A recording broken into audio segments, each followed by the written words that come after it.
So welcome. Today, I am going to cover different ways that you can flip your class and implement the flipped classroom model. You see, the flipped classroom model is not a one size fits all. In fact, if you go to any flipped classroom from any teacher, you're going to see that they're done slightly different because every teacher has different students, different ways they're teaching. So they're all going to take their own personalities and their own students' abilities and what they're working with, and they're going to put it together in a different way. But there are a few things about 3 different ways that the flipped classroom model can be done in different variations. So remember, with the flipped classroom model, the purpose is to spend more time engaging, applying, analyzing, creating, and evaluating. We want our students to be doing the heavy lifting when they're with us in our classrooms. And we want to teach students to be in charge of their learning so that they're not just passive learners sitting there in the classroom, getting the information, taking notes, but they become active learners. They're actively involved in their learning and gaining that information. So that's the whole entire purpose. So like I said, there are 3 different models that you might want to choose from, or a variation, or you can just choose your own way. The ones I'm going to talk about today are the traditional flipped classroom model, the in-class flip, and the combination of those. Now, with the traditional flipped classroom model, the students would watch a video at home. They would engage with the video, they would take notes. All this is done at their own time in any location, as long as it's done outside of the classroom. They would reflect on that video, and then they come back into class and they have questions. They're ready to practice and apply, but they have all that basic understanding. They have some basic concepts down. And now in class, they get to apply that information. They get to practice. They get to extend their knowledge. They're doing a lot more of the critical thinking inside the classroom with you. This allows you, when you're in the classroom, you can help support the students that seem to be struggling. You can let those students that seem to catch on to the concepts and they're doing really well, they can go off and work by themselves, work in pairs, work in groups. They can move on to higher level thinking. They can do some projects. They can choose sometimes what they want to work on, how they want to extend their learning, how they want to go beyond just the basic concepts and really get into that information. So that's the traditional flipped classroom model. Again, that's where everyone watches the videos at home, they engage with the videos at home, they reflect on it, and then they come into class ready to go, having that basic knowledge. The next type is the in-class flip. This is where the students actually watch the videos in your classroom. You're not lecturing still. So students still get to move at their own pace through the information. They can still stop the videos, pause the videos, rewind the videos, watch it over and over again. They're still going at their own pace. They're not waiting for another student to finish. They're not being lost. They're not, when they check out, sometimes some students, they space out for a little bit. That's okay because they can rewatch the part that they missed, right? So they're still doing that, but you're not lecturing. Instead, it's all through the video, but it's done in class. So once again, students are getting what they need. They're moving at their own pace. Then after the video, when students are done, you can ask them questions right there. You can get them practicing. They can move on and extend their learning. For those that are still having trouble and struggling, you can still work with them. And again, the whole point is that, again, you're not sitting there giving the exact same lecture over and over and over again throughout the day if you had like the same prep all day long, right?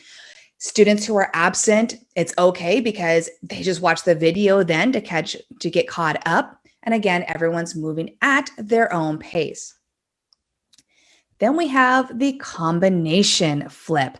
This is where you might do it a few different ways. Perhaps the assignment is meant for everyone to watch it at home.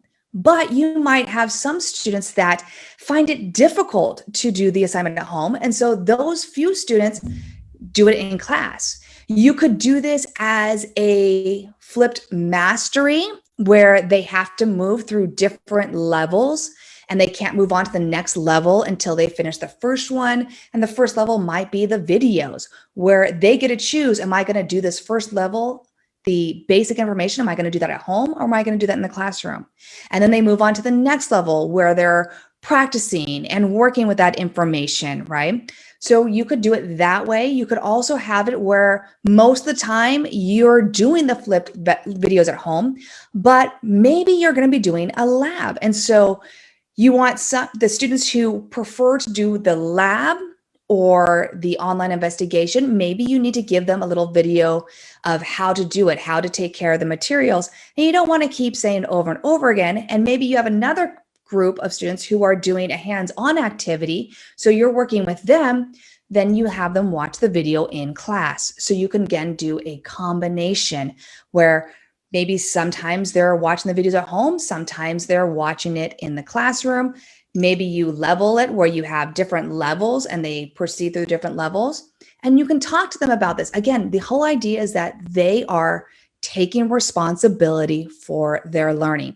So if you're going to do like the flipped lesson mastery, kind of like a gaming system where they have to go to level 1, 2, 3, 4, all the way moving up to your standard and maybe beyond, then you can talk to them about how, if they're going to do everything in the classroom and not do anything outside the classroom, they might not get to that mastery level, right? But that means that they're in ownership of that.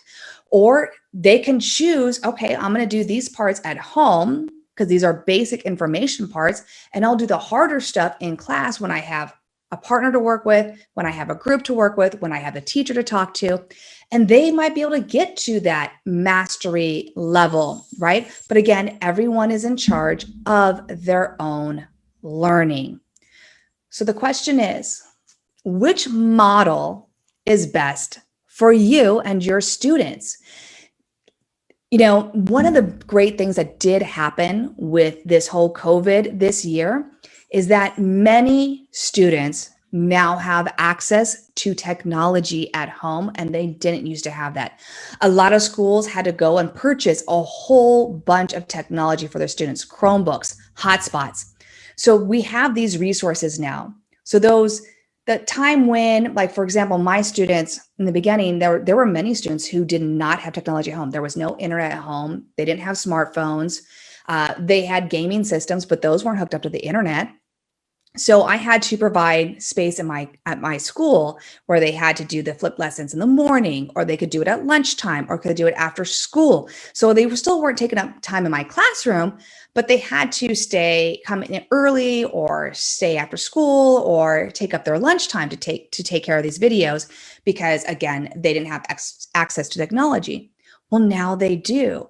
So going into next year, now that I know that all my students are going to have a Chromebook that they could borrow, they're going to have a hotspot, they're going to have internet, they're going to have access to technology, stuff they didn't have before, I'm moving on to the flipped classroom. For me, I'm going to do the combination. I'm going to allow my students to, take ownership of their learning, doing the leveled like a gaming system where you have the level 1, 2, 3, they will know exactly what they need to do to get to that mastery level, to get that grade they want, and it will be their choice. And we'll be having conversations daily. Again, we need to start teaching students how to become active learners, how to become in control of their learning. That's something that is not natural for them. It's something that has to be taught, and the flipped classroom model is perfect for that. So think about your students, think about how you want your class to look like in your classroom. What do you want to have the students doing? Do you want to do the flip in the classroom because you feel that students won't do the assignment at home, so you just want to have more control over that?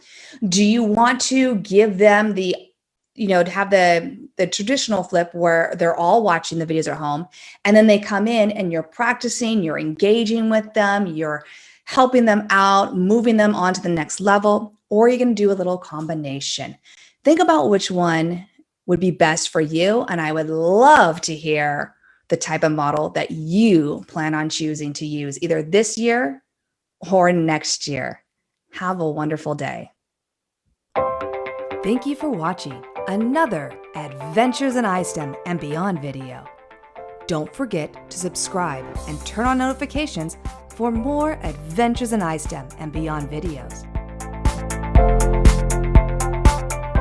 For more ideas on how to incorporate science, technology, and skills for life into your classroom, go to adventuresinistem.com.